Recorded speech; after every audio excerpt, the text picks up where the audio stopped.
जय हिंद दोस्तों। आज हम लोग बात करने वाले हैं एसएससी सीपीओ 2025 के एग्जाम में जीएस को कैसे कवर किया जाए कि आपके जीएस में 35 प्लस मार्क्स आ जाएं। अगर मैं आपको विश्वास दिलाता हूं, जो मैं आपको चीज़ें बताऊंगा, इसमें जो टॉपिक्स आपको बताऊंगा, अगर आपने वो अच्छे से फॉलो कर लिए इन लास्ट के 25-26 दिन हैं, मैं आपको गारंटी दे सकता हूँ आपके मार्क्स 40 प्लस भी आ सकते हैं।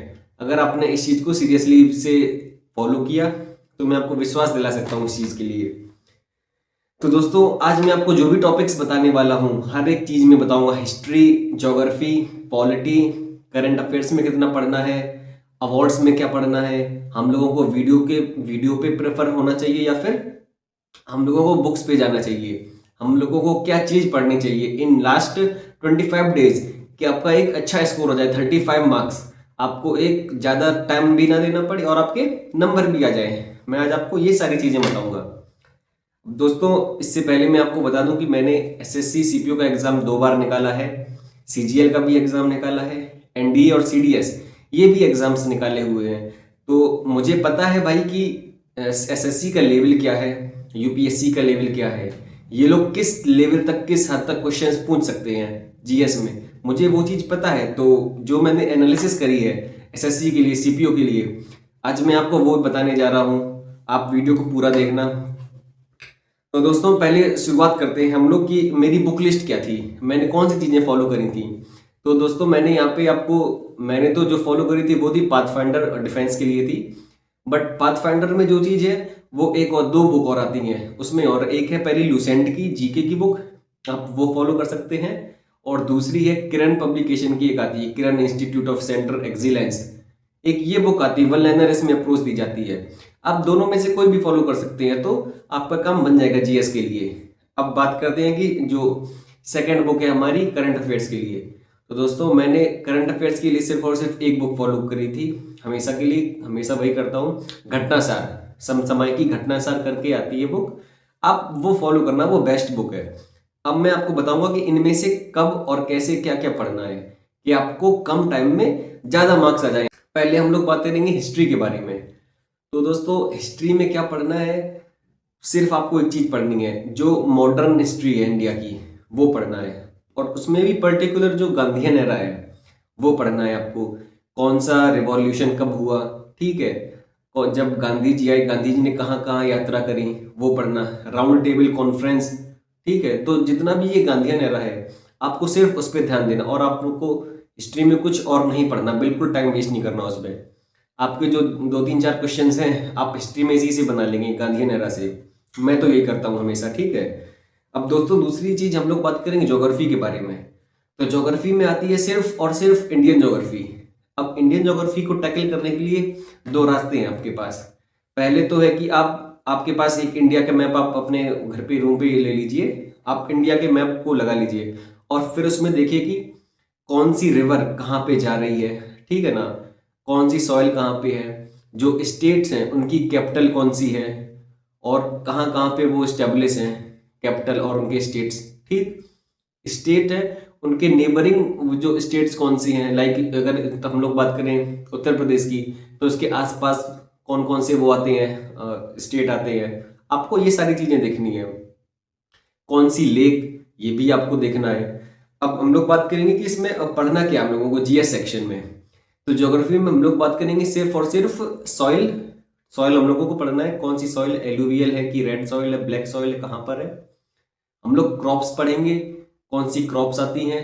फिर हम लोग बात करेंगे रिवर्स की, ईस्ट फ्लोइंग रिवर कौन सी है, वेस्ट फ्लोइंग रिवर कौन सी है, पेनिनसुलर रिवर कौन सी होती हैं, हिमालयन रिवर्स में भी जो है अपना पूरा गंगा रिवर बेसिन, ठीक है, उधर है ब्रह्मपुत्र रिवर बेसिन। ये सारी चीजें हम लोगों को पढ़नी है रिवर्स में। डैम्स, दोस्तों ये बहुत जरूरी टॉपिक है, जो प्रोजेक्ट होते हैं ना, डैम्स प्रोजेक्ट, टिहरी डैम ये किस नदी पे बना है, ठीक है, चेनाब पे कौन सा डैम बना है, इस टाइप के क्वेश्चंस आते हैं ज्योग्राफी के। माउंटेन्स की हाईएस्ट पीक कौन सी है, ये क्वेश्चंस और आते हैं, ठीक है। अब आते हैं हम लोग ह्यूमन ज्योग्राफी में। ह्यूमन ज्योग्राफी में दोस्तों सेंसस एक बहुत इंपॉर्टेंट रोल प्ले करती है। आपको भी पता होगा जो लोग एसएससी के एग्जाम्स देते हैं कि सेंसस के क्वेश्चन भर भर के आते हैं। लिटरेसी रेट में कौन सा स्टेट सबसे ज्यादा है, ठीक है, कौन सा सबसे कम है, और बाकी की जो चीज़ें हैं, पॉपुलेशन में, एरिया में किसकी पॉपुलेशन ज़्यादा है, किसकी पॉपुलेशन कम है, ठीक है, ये सारी चीज़ें पूछता है। अब इसमें एक चीज़ और आती है दोस्तों, ज्योग्राफी से थोड़ा सा रिलेटेड है बट इन्वायरमेंट की चीज़। इन्वायरमेंट में क्या देखते हैं, बायोस्फीयर रिजर्व्स, ठीक, बायोस्फीयर रिजर्व इंडिया में कितने हैं, कौन कौन से हैं और कहाँ पे हैं, वाइल्ड लाइफ सेंचुरीज, ठीक है, और जो फॉरेस्ट कवर है ना, फॉरेस्ट रिपोर्ट आती है हर साल, ठीक है, इससे क्वेश्चंस आते हैं कि कहाँ पे फॉरेस्ट कवर में सबसे ज़्यादा वृद्धि हुई है, इंक्रीमेंट हुआ, कहाँ का फॉरेस्ट एरिया है, फॉरेस्ट कवर है वो सबसे कम हो गया, ठीक है। इस टाइप के क्वेश्चन जरूर आते हैं। इस बार जो एडिक्विटी का जो पैटर्न है, आप लोग विश्वास कर सकते हैं कि इससे क्वेश्चन डेफिनेटली आएगा किसी ना किसी शिफ्ट में। आप लोग ये चीज़ जरूर देखना। और आप क्या देखेंगे, जो वाइल्ड लाइफ प्रोटेक्शन एक्ट है, ठीक है, जो इन्वायरमेंट से रिलेटेड जितने भी एक्ट हैं वो कौन से ईयर में आए हैं, ठीक, ये चीज़ जरूर पूछी जाएगी। आप ये चीज़ भी याद कर लेना अच्छे से। हिस्ट्री होगी, ज्योग्राफी होगी। अब हम लोग आते हैं पॉलिटी पे। तो दोस्तों पॉलिटी में बहुत ही लिमिटेड चीज़ें आती हैं, मैं आपको बता देता हूँ। पहले तो आता है ये फंडामेंटल राइट्स अपना, ठीक है, फंडामेंटल राइट्स आएंगे। और फंडामेंटल राइट्स के बाद इंपॉर्टेंट चीज़ है मेकिंग ऑफ इंडियन कॉन्स्टिट्यूशन। ये फैक्चुअल चीज़ है, जिस टाइम पे बना था, कितने लोग थे, उनकी कमेटी कौन थी, ड्राफ्टिंग कमेटी के ये हेड थे, ड्राफ्टिंग कमेटी में कितने लोग थे, ठीक है, ये सारी चीज़ें पूछी जाती है मेकिंग ऑफ इंडियन कॉन्स्टिट्यूशन में। मेकिंग ऑफ इंडियन कॉन्स्टिट्यूशन के बाद एक चीज है प्रियम्बल, भी बहुत इंपॉर्टेंट है दोस्तों। उसमें जितनी भी चीजें लिखी है ना, एक एक word, we the people of India, ये सारी चीजें, ये सब इंपॉर्टेंट है। इसके बाद आते हैं इसमें article based questions. Direct article ही पूछ देगा भाई कि बताओ ये 1 2 3 आर्टिकल, आर्टिकल 1 नंबर 1 2 3 ये किससे रिलेटेड है, प्रेसिडेंट से कौन सा रिलेटेड है आर्टिकल, ठीक है, जो अपना सुप्रीम कोर्ट है उससे कौन सा रिलेटेड है, इमरजेंसी प्रोविजंस, इससे क्वेश्चंस आते हैं, ठीक है ना, इनसे ये सारे क्वेश्चंस आते हैं। इसमें अब दो इंपॉर्टेंट चीजें और बचती हैं। एक है कॉन्स्टिट्यूशनल अमेंडमेंट, कौन सा अमेंडमेंट है, उसमें क्या हुआ था, लाइक जो बहुत इंपॉर्टेंट, जैसे कि 42nd constitutional amendment, 44 constitutional amendment, ठीक है ना, ये सारे कॉन्स्टिट्यूशनल अमेंडमेंट है जो कि इंपॉर्टेंट है, आप लोग वो पढ़ लेना। और फिर आते हैं हम लोग landmark judgement, landmark judgement of supreme court, ये जरूर आप देख लेना। जो कुछ केस है ना, केशवानंद भारती केस, गोलकनाथ केस, पुत्तवा स्वामी केस, ये सारे केस है, आप ये जरूर एक बार देख लेना। इसकी पीडीएफ आप गूगल करेंगे ना तो सब आ जाएगा, लगभग 15 से 20 केस हैं। क्वेश्चंस आएगा तो इसी से आएगा, इसके बाहर क्वेश्चन आ ही नहीं सकता, एसएससी नहीं पूछेगी, ठीक है दोस्तों। और इसके बाद हम लोग बात करेंगे इकोनॉमी के बारे में। इकोनॉमी में बहुत सिंपल टर्म्स आते हैं, लाइक बैंक रेट क्या है, और रेपो रेट क्या है, रिवर्स रेपो रेट क्या है, ठीक है, महारत्न कंपनीज कौन सी हैं, नवरत्न कंपनी कौन सी है, मिनी रत्न कंपनी कौन सी है, ये सारे इस टाइप के क्वेश्चन आते हैं इकोनॉमी में। और इकोनॉमी में ज़्यादा टाइम भी नहीं देना हम लोगों को, क्योंकि ज़्यादातर लोगों की इकोनॉमी वीक ही होगी, ठीक है, क्योंकि मेरी भी वही वीक ही थी, उसमें ज़्यादा कुछ करना नहीं होता, थोड़ी बहुत टर्म्स पढ़े, क्वेश्चन बन गया तो अच्छी बात है, नहीं बना तो कोई बात नहीं, ठीक है। तो दोस्तों ये 4 चीज़ें कवर हो गई हैं। अब मैं आगे बढ़ूँ उससे पहले मैं आपको बता देता हूँ, अगर आपको दोस्तों वीडियो पसंद आई हो अभी तक तो आप वीडियो को लाइक करना और चैनल को सब्सक्राइब करना, ठीक है। अब आगे बढ़ते हैं दोस्तों। अब हम लोग बात करेंगे स्टैटिक जीके में, कि भाई स्टैटिक जीके में क्या पूछा जाता है। तो उसमें 3 4 चीज़ें मैं आपको बताऊंगा। पहला तो है कि डांस फॉर्म्स, कितने टाइप्स के डांस फॉर्म है, ठीक है, म्यूजिकल इंस्ट्रूमेंट और उनको कौन बजाता था, लाइक शहनाई वादक, ठीक, इन सबको कौन बजाता था, तबला कौन बजाता था, शहनाई कौन बजाता था, ये क्वेश्चंस आते हैं अपने स्टैटिक जीके से। अब दोस्तों अगर मैं आपको पर्सनल रिकमेंड करूं तो ये है कि आपको इन चीज़ों पर ज़्यादा टाइम देना नहीं है। क्यों नहीं देना, क्योंकि डांस फॉर्म्स बहुत सारे टाइप की हैं, ठीक है, हर स्टेट के अपने अपने डांस फॉर्म्स हैं अलग अलग। म्यूजिकल इंस्ट्रूमेंट हैं वो भी बहुत सारे हैं भाई, बहुत सारे इंस्ट्रूमेंट और बहुत सारे लोग हैं जो बजा रहे हैं अलग अलग। अब ये बिल्कुल फैक्चुअल चीज़ है, अगर आप इसमें कंफ्यूज भी हो जाएंगे, अगर आप याद करने वाले हैं, रटने वाले, तब तो आप रट लेंगे, याद कर लेंगे। पर अगर आप थोड़े से इसमें वीक हैं रटने में तो आपको प्रॉब्लम होगी। तो मैं तो भाई इस पर कम ही टाइम देता था, सिर्फ एक बार पढ़ाई करता था इसके लिए, अगर आ गई तो अच्छी बात है, वरना कोई बात नहीं, मैं ये नहीं करता था, ज़्यादा डांस फॉर्म और म्यूजिकल इंस्ट्रूमेंट पे टाइम नहीं दिया करता था। अब हम लोग बात करेंगे बुक्स। बुक से रिलेटेड क्वेश्चन आता है कि किसी की कुछ इंपॉर्टेंट बुक होगी, इंदिरा गांधी की कौन सी बुक है, महात्मा गांधी साहब की कौन सी बुक है, ठीक है, और जवाहरलाल नेहरू इनकी कौन सी बुक लिखी, ठीक है, ये सारी चीज़ें आती हैं। इसके बाद आता है इंपॉर्टेंट डेट्स एंड डेज, जैसे कि वर्ल्ड वेटलैंड डे हो गया, वर्ल्ड अर्थ डे हो गया, इस टाइप के क्वेश्चन है। जितने भी जो डे है ना, आप इनको पढ़ लेना, ये आपके नंबर बना देंगे अच्छे से। अब दोस्तों हम लोग बात करने वाले हैं कि करंट अफेयर्स को कैसे फॉलो किया जाए। करंट अफेयर्स तो सर मैंने देखी ही नहीं है, करंट अफेयर्स कितने टाइम की पूछी जाएगी, तो करंट अफेयर्स में ज़्यादा ध्यान देना भी नहीं है। आप एक घटनासार लेना, मार्केट में जाना, घटनासार खरीदना। दो आती हैं इसमें, एक तो हाफ ईयरली वाली और एक आती है ईयरली वाली। तो आप हाफ ईयरली वाली उठाना घटनासार, ठीक है। अब हाफ ईयरली वाली घटनासार लेंगे तो आप उसमें क्या क्या क्या चीज़ें आपको पढ़नी है, मैं आपको बताता हूँ।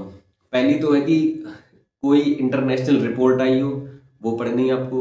कोई रैंकिंग आई हो, रैंकिंग मतलब प्रेस फ्रीडम इंडेक्स हो गई, ठीक है, वर्ल्ड हैप्पीनेस इंडेक्स हो गई, इस टाइप की जो इंडेक्स आती है, रिपोर्ट आती हैं, आपको वो चीज़ पढ़ लेनी। इंडिया का नंबर कौन सा है, इंडिया का नंबर कौन सा है और फर्स्ट नंबर पे कौन सा है, बस आपको दो चीज़ें इस पे ध्यान देनी है, रैंकिंग्स पे। इनके अलावा दोस्तों एक चीज़ और बहुत जरूरी है, अवार्ड्स। अवार्ड्स कौन से किसको मिले हैं, भारत रत्न किसको मिला गया इस बार, पद्म अवार्ड जो होते हैं, पद्म विभूषण, वो किसको मिले हैं और किस फील्ड में मिले हैं, ये भी बहुत जरूरी है। पद्म विभूषण जो मिलते हैं वो किस फील्ड में मिले हैं, ये चीज़ आपको पढ़नी है।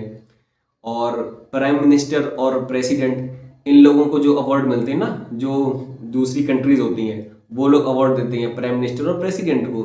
अब क्योंकि आपको पता ही होगा, मोदी जी हर देश में यात्रा करते हैं, तो जिस देश में भी वो जाते हैं वहाँ से एक अवार्ड ले लिया जाता है, उनको अवार्ड मतलब मिल जाता है। तो आप ये चीज़ देख लेना, इनसे क्वेश्चन आते हैं, डायरेक्ट क्वेश्चन आते हैं। अगर किसी पॉलिटिशियन ने या किसी वेल नोन पर्सन ने कोई बुक अच्छी लिखी है तो बुक से भी क्वेश्चन आएगा, ठीक है। जैसे कि अभी रिसेंट में जो आर्मी चीफ थे, पूर्व आर्मी चीफ, ठीक है, general Manoj MM Naravane sir, उन्होंने बुक बनाई थी, उनकी जो बुक थी लिखी थी, उनसे भी क्वेश्चन आए थे, ठीक है ना। तो इस टाइप के क्वेश्चन आते हैं बुक से रिलेटेड। अब आते हैं स्पोर्ट्स वाला सेक्शन। स्पोर्ट्स वाले सेक्शन में दोस्तों सिर्फ 3 और 4 चीज़ें आती हैं, मैं आपको बता देता हूँ कि फेमस पर्सनालिटी, कि ये जो प्लेयर है ये किस गेम से एसोसिएटेड है, ठीक है ना। अगर कोई चैंपियनशिप होने वाली है तो ये चैंपियनशिप कहाँ पे हो रही, उसकी वेन्यू और कौन से ईयर में हो रही, उसका विनर कौन है, ठीक है ना। और इम्पोर्टेंट तब हो जाता है जब इंडिया जीत जाए कोई भी चीज़, इंडिया विनर हो या फिर रनर अप हो, वो चीज़ बहुत ज़रूरी हो जाती है। यहाँ पे स्पोर्ट्स का सेक्शन कवर हो गया। अब दोस्तों इतना ही था जो कुछ मैं जितना करता था GS के लिए, इससे ज़्यादा आपको नहीं पढ़ना है। जो भी मैंने टॉपिक्स आपको बताए हैं, आप उससे ज़्यादा नहीं जाना, मैं आपको गारंटी दे सकता हूँ। अगर आपने इतना भी पढ़ लिया ना, आप 35 प्लस 100% नंबर लाएंगे, ठीक है ना। 35 प्लस आपके मार्क्स आएंगे इसमें, GS में, और कोई घबराने की बात नहीं है। अब एक यहाँ पे मैं आपको प्रो टिप देना चाहता हूँ, ये है कि आप ज़्यादा समय वेस्ट नहीं करना बाकी की चीज़ों में, कि वही पूरी हिस्ट्री पढ़ लेनी है, एंशियंट हिस्ट्री पढ़नी, मेडिवल इंडिया पढ़ना, ठीक है, वर्ल्ड ज्योग्राफी पढ़ रहे हैं लोग, तो आप इन सब में बिल्कुल टाइम नहीं देना। जितना मैंने बताया आप उतना फॉलो करना, ठीक है। अब क्योंकि दोस्तों SSC के पेपर में 1/4 नेगेटिव मार्किंग होती है, ठीक है, तो यार आप में रिस्क की टेकिंग एबिलिटी होनी चाहिए, है ना, कि यार 4 में अगर आपका सिर्फ एक क्वेश्चन भी अगर सही हो गया ना, तो आपका मार्क्स न्यूट्रल कर देगा वो, ठीक है ना, जो आपके 3 जो वो गलत हुए हैं। तो आपको ये अप्रोच अपनानी है। अगर आप 50-50 हो किसी क्वेश्चन में, कि यार ये क्वेश्चन सही है या फिर ये ऑप्शन सही है, तो आप उसमें टिक मार देना, रिस्क लेना इतना, ठीक है ना। आप इतना रिस्क लेना, आपके अगर सही चला गया तो अच्छी बात है ना यार, ठीक है ना। बस दोस्तों यही थी मेरी जो स्ट्रेटजी फॉलो करता है मैं GS के लिए। अगर आपको वीडियो पसंद आई हो तो आप वीडियो को लाइक करना, चैनल को सब्सक्राइब करना और अपने दोस्तों में शेयर करना। आप नेक्स्ट वीडियो किस टॉपिक पे चाहते हैं, आप वो टॉपिक कमेंट करना, मैं आपको बताऊंगा कि वो टॉपिक को कैसे टैकल करना है।